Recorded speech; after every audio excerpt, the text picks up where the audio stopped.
నిజాబాబు గారిని బతిమాలుకుని నిజంగా నాకు సాక్ష్యమే ఇస్తానన్నారు. ఆయన ఏమనుకోకూడదు కానీ చెప్తున్నాను.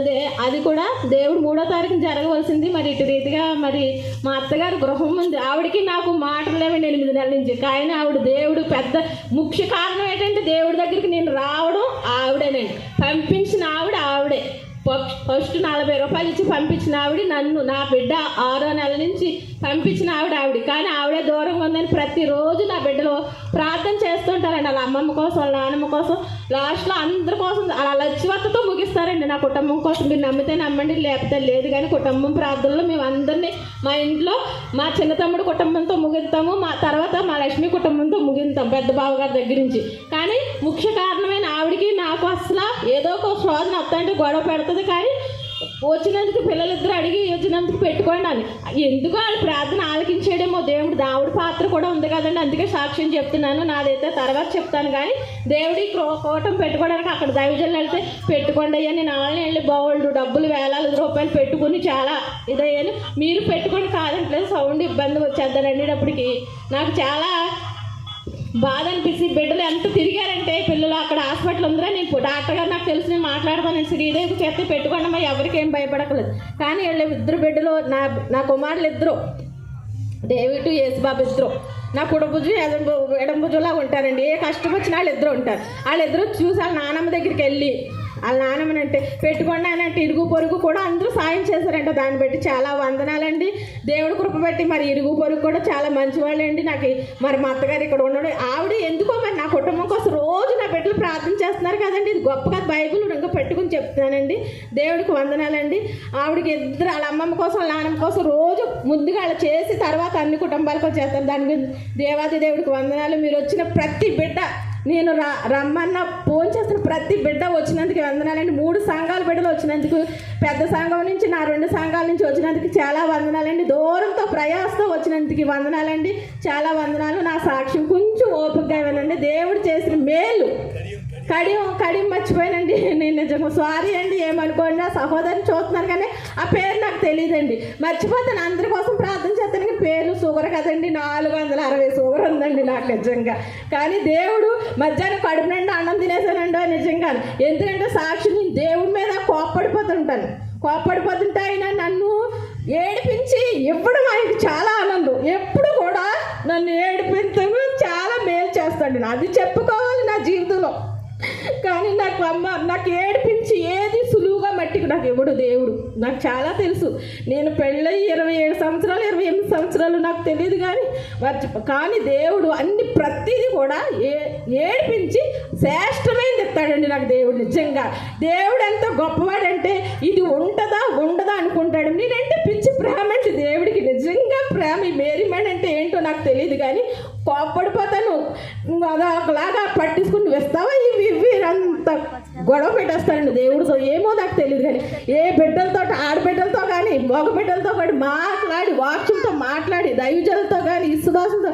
అప్పుడు గత వారం అయితే ఎంత పోరాడానండి దేవుడితోటి. నా సంఘం అంతా గూగుల్ మీట్లో ఏడ్చేసేదాన్ని.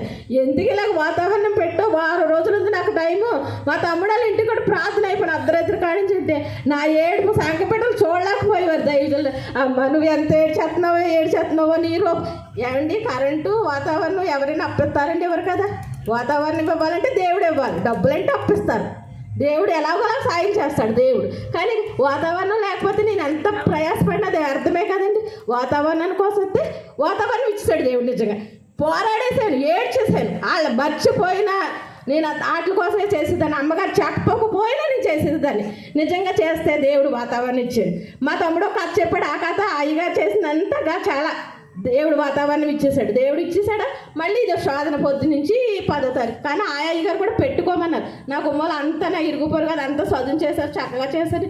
అందరినీ వేసుకుంటున్నాను. ఇదేంటి అని అనుకుంటే మధ్యాహ్నం నుంచి నేను ప్రార్థన చేసుకోలేదు. కానీ ఎంత ప్రార్థన చేశారంటే అది దేవుడు నాకు, నా బిడ్డలకే, దేవుడికే తెలుసండి. కానీ నేను ఇలా ఉంటానండి అంతే. నా ముందు సంఘం ఉంది, నా వెనక ఉంది, పక్కన నా బిడ్డలు ఉన్నారు. దేవుడు నడిపించేవాడు అలా నడిపిస్తానే ఉంటున్నాడు. ఎందుకు చెప్తున్నానంటే నా వల్ల కొన్ని రక్షణలు ఆగిపోయినండి నా బంధువుల్లోనే. అది నేను విన్నాను. దానికోసం కూడా మరి నాకు బాధ్యత ఉంది కదా. మీ వదినకి ఏం చేశారు? బైబిల్ పట్టుకుని తిరుగుతుంది.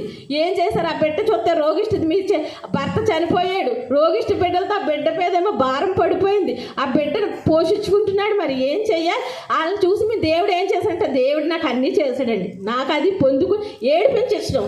అయినా నేను 10 సంవత్సరాల కింద చనిపోవాల్సిందండి. నా బిడ్డ 5-6 నెలల్లోనే మా బావగారు ఉన్నారు, మా తోడుకోళ్ళు, మా అత్తగారు ఉన్నారు, అందరూ చనిపోవలసింది. 26 సంవత్సరాల నుంచి బ్రతుకుతుంటే నాకు మరి ఎవరు ఏ బిడ్డకి నేను బట్టలు తొడగలను? ఏ బిడ్డని నేను అందరం చూసుకోగలను? నా బిడ్డని ఇచ్చారు కదండి దేవుడు నాకు ఏం చేయలేదు. మరి శ్రమలు వస్తాయి కదా, మానవ పుట్టాను కదా, శ్రమలు వస్తాయి. కోపం కూడా ఎక్కువే, నాకు కోపం ఎక్కువే, షుగర్ ఎక్కువే, రోగాలు ఎక్కువే. కానీ అన్నిటి నుంచి నన్ను తట్టుకుని వస్తున్నాడు దేవుడు కూడా. అలాగే దేవుడు బిడ్డను బ్రతికించాడు. కానీ నాకు 2014 సంవత్సరంలో మా చర్చిలో, పెద్ద చర్చిలో యానివర్సరీ అయిందండి. జూన్ నెలలో నేను మోర్తి షోరూంలో చేసేదాన్ని. ఇది నా సాక్ష్యం వినండి. కొంచెం ఏది రోజు వాక్యాలు వింటున్నాం మనం అందరూ ప్రార్థన. కానీ నా సాక్ష్యం నా బంధువులు వినాలి, నా స్నేహితులు వినాలి, మీరందరూ వినాలి. నేను దీని సాక్ష్యం కోసమే నేను ప్రార్థన పెట్టుకున్నానండి. నిజంగా చెప్తున్నాను. నా సాక్ష్యం విని ఒక్క ఆత్మీయనే నేను చనిపోయేలాగా రక్షిస్తే ఈ బిడ్డ ద్వారాగా నా 14 మందిని, నా అత్తింటి వాళ్ళు, పుట్టింటి వాళ్ళు అందరూ వచ్చారు. నా ద్వారా కూడా కొంచెమైనా కావాలి కదా. నేను చేతే నాకు అన్నీ చేస్తున్నాడు దేవుడు. నేనైతే ఏమి ఆయనకి కృతజ్ఞతలు చెప్పడం తప్పించి, కన్నీళ్ళు బోరుమని ఏడడం తప్పించి నేను ఆయనకైతే ఏమీ చేయలేదు. నిజంగా ఇలా ఉన్నానంటే నా బిడ్డలు అడ్డుకొని ఏదో 4 పక్షాలు దేవుడు. కానీ ఇలా ఉందంటే దేవుడు కృప, ఆయన చిత్తం లేదు నేను బ్రతకలేదు అండి. నాకు అన్న అందమైన వాళ్ళు, డబ్బు డస్కున్న వాళ్ళు, పేరు పెరుసులు ఉన్న వాళ్ళు అందరూ కాలమైన గర్భలు. ఏ పాట దాన్నండి, ఎంతటి దాన్నండి నేను ఇప్పుడు పాట పాడేది కదా సహోదరు. మరి ఎంతటి దాన్నండి నేను. కానీ నా మీద ఎందుకు అంత పిచ్చి ప్రేమ? ఏదో మరి ఏముందో నా పట్ల నాకైతే తెలియదు. కానీ 2014లో మా చర్చి యానివర్సరీ అయింది. పెద్ద అయ్యగారు చర్చలు. ఆ మట్టి రోజు నేను డ్యూటీకి వెళ్ళిపోయాను. కాలు ఫస్ట్ సారి కూడా మా అమ్మ కోసమే కాలు జారి పడిపోయాను. నిజంగా యథార్థంగా మా అమ్మకి నేను అంతా బొబ్బెస్క ముక్క ఇద్దామని పాట పాడుకుంటూ, ఏం పాట పాడానో నాకు గుర్తులేదు కానీ పాట పాడుకుంటూ గెంతు వేసుకుంటూ వెళ్ళి మా అమ్మకు బొబ్బెస్క ముక్క వచ్చేటప్పుడు జారిపోయానండి.